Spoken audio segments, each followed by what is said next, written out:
कर ले सारे काम अभी, बस इतना सा एतबार कर, नहीं तो बीत जाएगा ये दिन, नहीं तो बीत जाएगा ये दिन, यूं ही कल का ना इंतजार कर। हेलो स्टूडेंट्स, मैं हूं किरण, आपका स्वागत करती हूं आपके अपने परिवार एक्सीलेंट स्टडी क्लासेस में। आज का ये वीडियो क्लास 12 हिंदी का एक बहुत ही इंपॉर्टेंट वीडियो है। ये वीडियो उन सभी स्टूडेंट्स के लिए इंपॉर्टेंट है जो इस बार क्लास 12 में है और जिनको बोर्ड एग्जाम 2024 देना है। ये वीडियो आप सभी के लिए इतना ज्यादा इंपॉर्टेंट क्यों है, हम क्यों कह रहे हैं कि ये वीडियो आप सभी के लिए इंपॉर्टेंट है, तो इस वीडियो में हम देखने वाले हैं आपके हिंदी व्याकरण के 6 इंपॉर्टेंट टॉपिक को एक ही वीडियो में। इस वीडियो में उन सभी प्रश्नों को हम देखेंगे जो आपके बोर्ड एग्जाम में पूछे गए हैं, यानी कि ये सभी के सभी जो क्वेश्चन हैं वो आपके प्रीवियस ईयर क्वेश्चन पेपर से लिए गए हैं, जो आपके बोर्ड एग्जाम में पिछले कई सालों से प्रश्न पूछे जा रहे हैं। ऐसे क्वेश्चन को आज हम लेकर के आए हैं, तो आप समझ सकते हैं कि ये वीडियो आप सभी के लिए कितना ज्यादा इंपॉर्टेंट है। तो इस वीडियो को ध्यान से अंत तक देखिएगा। 6 टॉपिक को हम कवर करने वाले हैं एक ही वीडियो में। इस वीडियो को देखने के बाद जो है आपके 15 नंबर बिल्कुल क्लियर हो जाएंगे। 15 नंबर का ये वीडियो है, तो वीडियो को ध्यान से अंत तक देखिएगा। अगर चैनल पर नए हैं तो चैनल को सब्सक्राइब करके बेल आइकन को प्रेस कर लीजिए, ताकि जैसे ही वीडियो अपलोड की जाए आपके पास नोटिफिकेशन सबसे पहले पहुंच पाए और आप अपनी तैयारी बेहतरीन तरीके से कर पाए। तो आइए हम देखते हैं 6 इंपॉर्टेंट टॉपिक को, कौन कौन से टॉपिक को हम पढ़ने वाले हैं। तो यहाँ पे हम देखेंगे सबसे पहला टॉपिक है आपका मुहावरे एवं लोकोक्तियां। ये आपके बोर्ड एग्जाम में जो है 2 नंबर के पूछे जाते हैं और बहुत ही इंपॉर्टेंट है और बहुत ही आसान भी है। मैंने कुछ इंपॉर्टेंट मुहावरे भी आपको करा रखे हैं और आज जो कराने वाले हैं वो आपके प्रीवियस ईयर क्वेश्चन पेपर से लिए गए हैं। तो कैसे करना है अभी हम डिस्कस करेंगे, तो वीडियो को ध्यान से देखते हुए चलिए। अगला टॉपिक देखेंगे। अगला टॉपिक है आपका शब्द युग्म। शब्द युग्म मतलब आपको जो है शब्दों का युग्म लिखना होता है। वहां पे आपको जो है क्वेश्चन दे दिया जाएगा, उसके नीचे जो है 4 ऑप्शन दिए रहेंगे, उसमें से आपको सही का सिलेक्ट करके लिखना होता है। तो कैसे लिखना है अभी हम देखेंगे। ये भी आपके बोर्ड एग्जाम में जो है 2 नंबर के पूछे जाते हैं, तो कैसे करना है अभी हम सब कुछ डिस्कस करेंगे। अब देखेंगे अगला टॉपिक क्या है। अगला टॉपिक है आपका अनेकार्थी शब्द, यानी कि अनेक अर्थों वाले शब्द, जिसे हम परिवाची शब्द भी कहते हैं और आप लोग इंग्लिश में पढ़े होंगे सिनोनियम्स, ठीक है। तो वही है ये भी हम देखेंगे। ये भी आपके 2 नंबर के पूछे जाते हैं। अगला टॉपिक है आपका अनेक शब्दों के लिए एक शब्द। तो नेक्स्ट टॉपिक है आपका अनेक शब्दों के लिए एक शब्द। ये भी जो है आपको 2 नंबर के पूछे जाते हैं। तो यहाँ पे आपको कह सकते हैं एक वाक्य दे दिया रहेगा, उसको आपको एक शब्द में बताना होगा। तो सब कुछ अभी हम डिस्कस करेंगे, आपको बिल्कुल भी टेंशन नहीं लेना है। नेक्स्ट टॉपिक है आपका 5वां टॉपिक है आपका वाक्य संशोधन। तो वाक्य संशोधन भी आपसे 2 नंबर के पूछे जाएंगे और बहुत सिंपल होता है। छोटी सी आपको त्रुटि दी जाती है वाक्य में, उसको आपको सुधारना होता है और आपको 2 नंबर बहुत ही आसानी से मिल जाते हैं। तो अभी हम सब कुछ देखेंगे। अगला टॉपिक है आपका अपठित गद्यांश या फिर पद्यांश। ये आपके बोर्ड एग्जाम में इस बार नया टॉपिक है। इससे पहले जो है ये नहीं पूछा जाता था, लेकिन इस बार जो है पूछा जाएगा। लेकिन आपको टेंशन नहीं लेना है। कैसे करना है अभी हम सब कुछ डिस्कस करेंगे। ये आपके बोर्ड एग्जाम में 5 नंबर के पूछे जाते हैं, तो इस तरीके से हम आपको बताएंगे जैसे आप अपने बोर्ड एग्जाम में बहुत ही आसानी से सॉल्व कर सकते हैं। तो वीडियो को अंत तक देखिएगा। ये वीडियो आपके पूरे के पूरे 15 नंबर जो है क्लियर करेगा, तो वीडियो को अंत तक देखिएगा। तो चलिए बारी बारी से हम सभी टॉपिक को देखते हैं। यहाँ पे देखेंगे ये है आपका मुहावरे एवं लोकोक्तियां। ये आपके 2 नंबर के पूछे जाते हैं, जैसा कि मैंने अभी आपको बताया। तो मुहावरे एवं लोकोक्तियां जो है आपको 2 से 3 क्वेश्चन देखने को मिलेंगे अपने बोर्ड एग्जाम में, उसमें से सिर्फ एक ही करना होगा। तो बहुत ज्यादा सिंपल होता है, बहुत ज्यादा टफ नहीं होता है। बस इसको ध्यान से देखते हुए चलिए। आपके बोर्ड एग्जाम में क्वेश्चन ऐसे ही देखने को मिलेंगे, सिर्फ इतना ही दे दिया जाएगा, उसका आपको अर्थ लिखना होगा, उसके बाद जो है उसको वाक्य में प्रयोग करना होगा। तो कैसे करेंगे, मान लीजिए जैसे ये क्वेश्चन दिया गया है, यहाँ पे कहा जा रहा है कि कोल्हू का बैल बनना। तो इसका आपको अर्थ लिखना है। कोल्हू का बैल बनने का अर्थ होता है दिन रात काम करना। तो इसको आप वाक्य में कैसे प्रयोग करेंगे। इसको आपको वाक्य में प्रयोग नहीं करना है, आपको वाक्य में इसको प्रयोग करना है।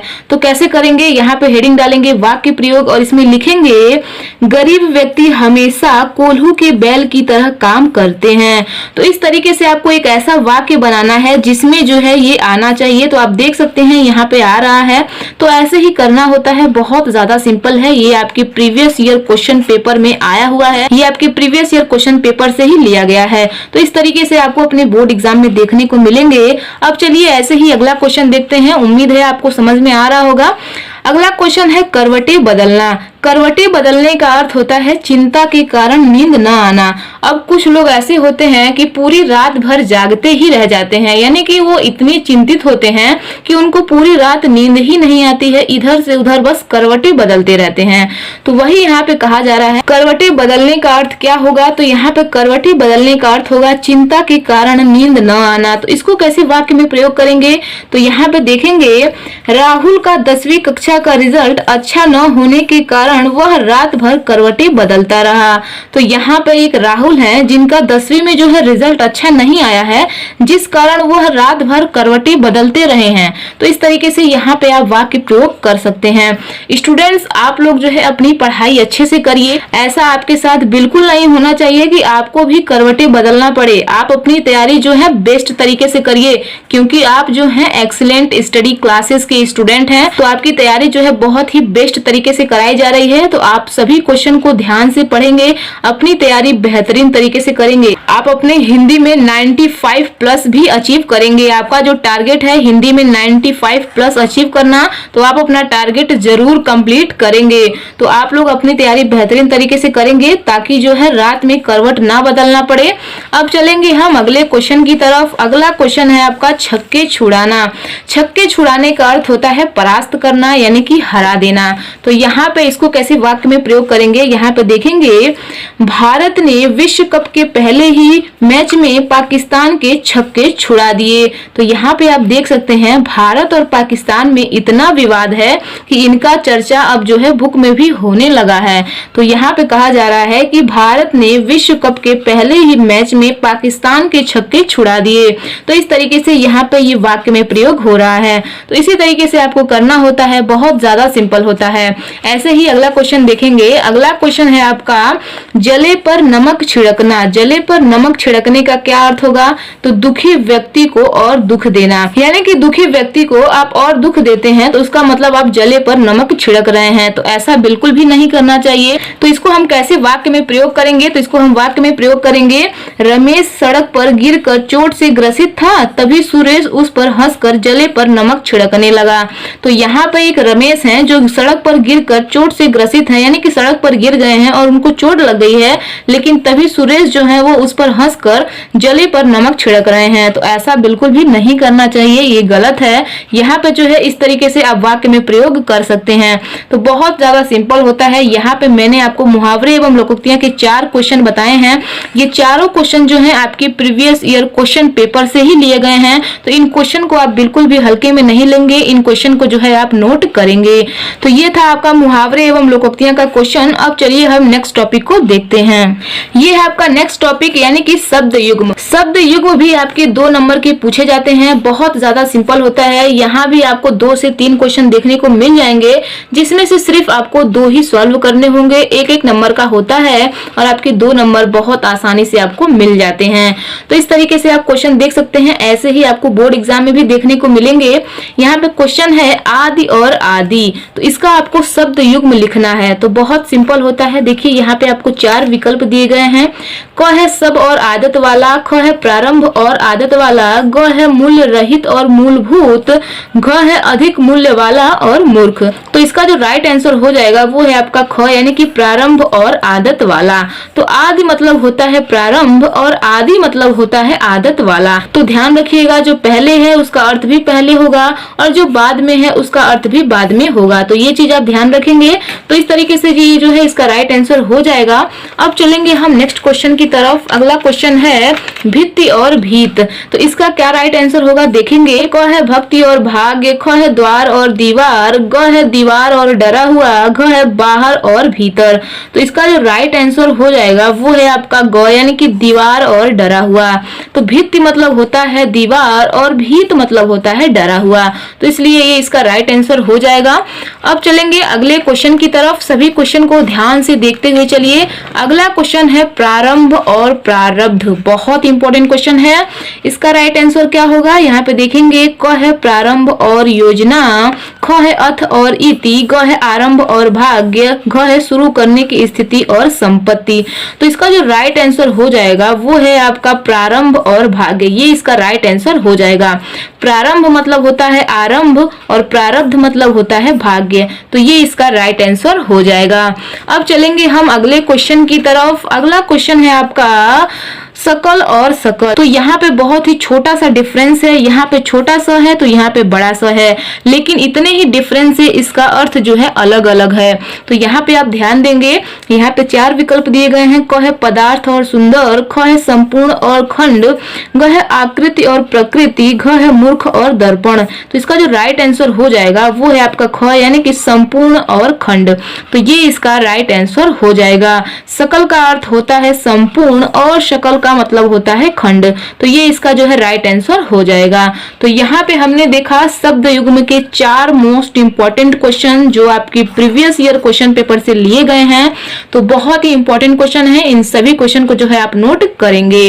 तो यहाँ पे हमने देखा शब्द युग्म। अब चलिए हम नेक्स्ट टॉपिक को देखते हैं। नेक्स्ट टॉपिक यानी कि यहाँ पे आपका तीसरा नंबर टॉपिक है अनेकार्थी शब्द, यानी कि यहाँ पे ऐसे शब्द आपको दिए जाएंगे जिसके अर्थ जो है वो अनेक होंगे, यानी कि एक ही शब्द के कई सारे अर्थ होंगे।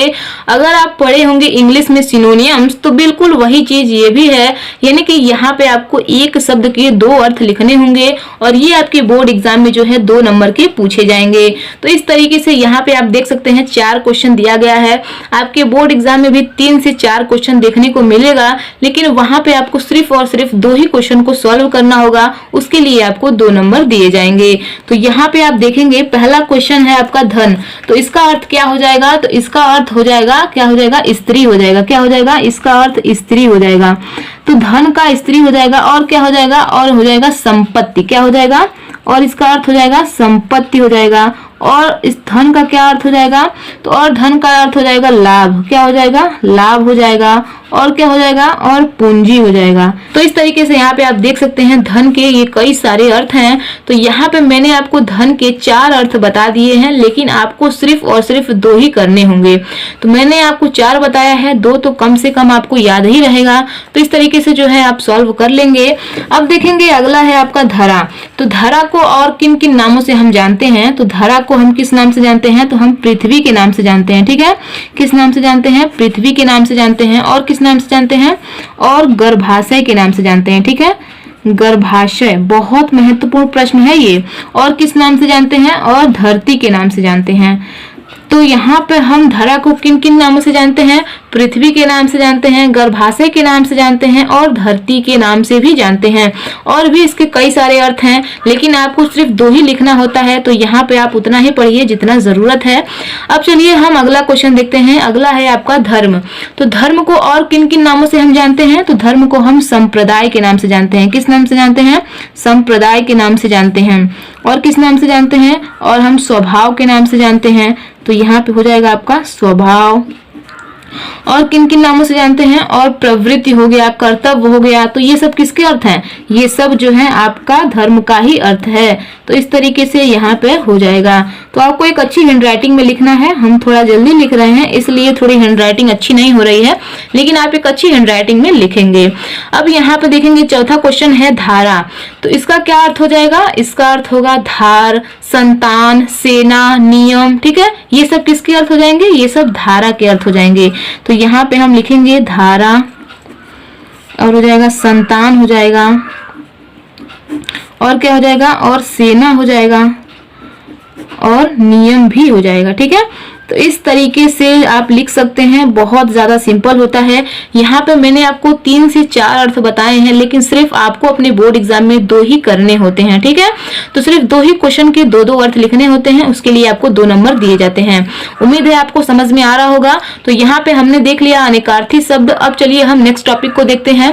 तो नेक्स्ट टॉपिक है आपका अनेक शब्दों के लिए एक शब्द, यानी कि यहाँ पे आपको एक वाक्य दिया जाएगा, उसको आपको एक शब्द में लिखना होगा। तो यहाँ पे पे हम देखेंगे, यहाँ पे आपका पहला क्वेश्चन है, जो मर्यादा का पालन करता है, यानी कि जो मर्यादा का पालन करता हो उसको हम एक शब्द में क्या कहेंगे? तो उसे हम एक शब्द में मर्यादित कहेंगे। क्या कहेंगे? उसे हम मर्यादित कहेंगे। बहुत ज्यादा सिंपल होता है, इसमें आपको बहुत ज्यादा ध्यान देने की जरूरत नहीं है। बस आप ध्यान से पढ़े रहेंगे ना तो आप बहुत ही आसानी से सॉल्व कर लेंगे। इसमें भी आपको 3 से 4 क्वेश्चन देखने को मिलेंगे, जिसमें से सिर्फ और सिर्फ 2 ही क्वेश्चन को सॉल्व करने होंगे, जिसके लिए आपको 2 नंबर दिए जाएंगे। तो अनेक शब्दों के लिए एक शब्द भी आपसे 2 ही नंबर के पूछे जाते हैं। तो ये था आपका पहला क्वेश्चन। अब देखेंगे अगला क्वेश्चन है, संयम से और कम बोलने वाला, यानी कि जो संयम से बोलता हो और कम बोलता हो उसको हम एक शब्द में क्या कहेंगे? आप देखे होंगे कुछ लोग जो होते हैं ना बहुत ज्यादा बोलते हैं, यानी कि जरूरत से ज्यादा बोलते हैं, और वहीं कुछ लोग होते हैं जो बहुत कम बोलते हैं, यानी कि जितना जरूरत है उतना ही बोलते हैं। और ये सही भी है, जितना जरूरत है उतना ही बोलना चाहिए, हर वक्त बक बक नहीं करना चाहिए, ठीक है ना। तो इसको हम एक शब्द में क्या कहेंगे? यानी कि जो कम बोलता हो उसको हम एक शब्द में क्या कहेंगे? तो उसको हम एक शब्द में मितभाषी कहेंगे। क्या कहेंगे? उसको हम एक शब्द में मितभाषी कहेंगे। तो इस तरीके से जो है यहाँ पे आपको सॉल्व करना है, बहुत ज्यादा सिंपल होता है। अब देखेंगे अगला क्वेश्चन। अगला क्वेश्चन है मोक्ष की, ये आपका हो गया है। अगला देखेंगे मोक्ष की इच्छा रखने वाला, यानी कि जो व्यक्ति मोक्ष की इच्छा रखता हो उसको हम एक शब्द में क्या कहेंगे? तो उसको हम मुमुक्षु कहेंगे। क्या कहेंगे? उसको हम मुमुक्षु कहेंगे। तो इस तरीके से जो है आप इसको लिखेंगे। थोड़ा सा पढ़ने में अजीब लग रहा होगा, मुमुक्षु है ना, लेकिन इसको हम कहेंगे मुमुक्षु, यानी कि जो मोक्ष की इच्छा रखता है उसे हम मुमुक्षु कहेंगे। तो इस तरीके से ये आपका तीसरा हो जाएगा। आप देखेंगे चौथा क्वेश्चन, संयम से और कम खर्च करने वाला, यानी कि जो संयम से और कम खर्च करने वाला हो उसको हम एक शब्द में क्या कहेंगे? यानी कि कुछ लोग होते हैं जो पैसा बहुत ज्यादा खर्च करते हैं। कुछ व्यक्ति होते हैं अगर उनको पैसा दे दिया जाए तो वो पूरा दिन में सारा पैसा खत्म कर देंगे, और कुछ व्यक्ति होते हैं जिन्हें अगर पैसा दे दिया जाए तो वो जरूरत भर ही खत्म करेंगे, यानी कि जितना जरूरत है उतना खत्म करेंगे, बाकी को वो सेव कर लेंगे। तो इस तरीके से होते हैं। तो यहाँ पे आपसे पूछा जा रहा है कि जो संयम से और कम खर्च करने वाला हो उसको हम एक शब्द में क्या कहेंगे? तो उसको हम मितव्ययी कहेंगे। क्या कहेंगे? उसको हम मितव्ययी कहेंगे। तो इस तरीके से जो है आप यहाँ पे देख सकते हैं। तो यहाँ पे हमने पढ़ा अनेक शब्दों के लिए एक शब्द के 4 क्वेश्चन, बहुत ज्यादा इंपॉर्टेंट है। ये भी आपके प्रीवियस ईयर क्वेश्चन पेपर से ही लिए गए हैं। तो 4 क्वेश्चन को मैंने देखा, 2 ही क्वेश्चन आपसे पूछे जाएंगे। तो इस तरीके से यहाँ पे आप समझ सकते हैं। अब चलते हैं हम नेक्स्ट टॉपिक पे। नेक्स्ट टॉपिक है आपका वाक्य संशोधन। इसमें भी आपकी बहुत ही नाम मात्र की त्रुटि होती है, बहुत ज्यादा त्रुटि नहीं होता है। आपको 4 क्वेश्चन देखने को मिलेंगे, जिसमें से सिर्फ और सिर्फ 2 ही क्वेश्चन को सॉल्व करना होगा। तो यहाँ पे हम देखेंगे, जैसे दिया गया है कल परीक्षा में नहीं बैठा, तो इसमें क्या त्रुटि नजर आ रही है? आप यहाँ पे गेस करिए। यहाँ पे आप ध्यान दीजिए कि यहाँ पे क्या त्रुटि है। तो इसमें बहुत ज्यादा त्रुटि तो नहीं है, बस यहाँ पे कुछ शब्द इधर से उधर हो गए हैं। तो जैसे ये वह है, ये क्या है? ये सब्जेक्ट है, और सब्जेक्ट सबसे पहले होता है। तो यहाँ पे हम लिखेंगे वह कल परीक्षा में नहीं बैठा, ठीक है। तो यहाँ पे हम लिखेंगे वह कल परीक्षा में नहीं बैठा। तो इस तरीके से हम लिखेंगे, यानी कि यहाँ पे हम सबसे पहले लिखेंगे सब्जेक्ट को, उसके बाद हम किसी को लिखेंगे, ठीक है। तो इस तरीके से ये सही हो जाएगा। अगला क्वेश्चन है उसके कोई संतान न थी, उसके कोई संतान न थी, इसमें क्या त्रुटि नजर आ रही है? तो यहाँ पे हम लिखेंगे उसकी कोई संतान न थी। तो यहाँ पे हम लिखेंगे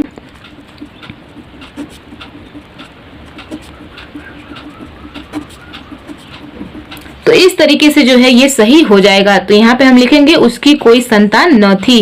तो ये जो है अब राइट है। अगला क्वेश्चन देखेंगे, उसने मेरे को 20 रुपए दिया। अब इसमें क्या त्रुटि नजर आ रही है? यहाँ पे आप खुद पढ़िए, आपको त्रुटि नजर आएगी। उसने मेरे को 20 रुपए दिया, मेरे को क्या होता है? यहाँ पे आप लिखेंगे उसने मुझे 20 रुपए दिया। तो यहाँ पे हम लिखेंगे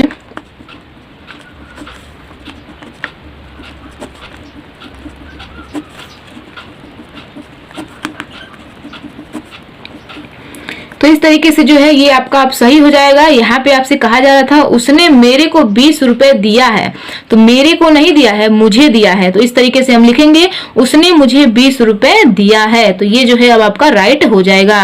तो ये आपका 3 क्वेश्चन सॉल्व हो गया। अब देखेंगे लास्ट वाला क्या है। लास्ट है आपका बकरी दूध देता है। तो इसमें तो साफ त्रुटि नजर आ रही है, यानी कि बकरी दूध देता नहीं है, बकरी दूध देती है।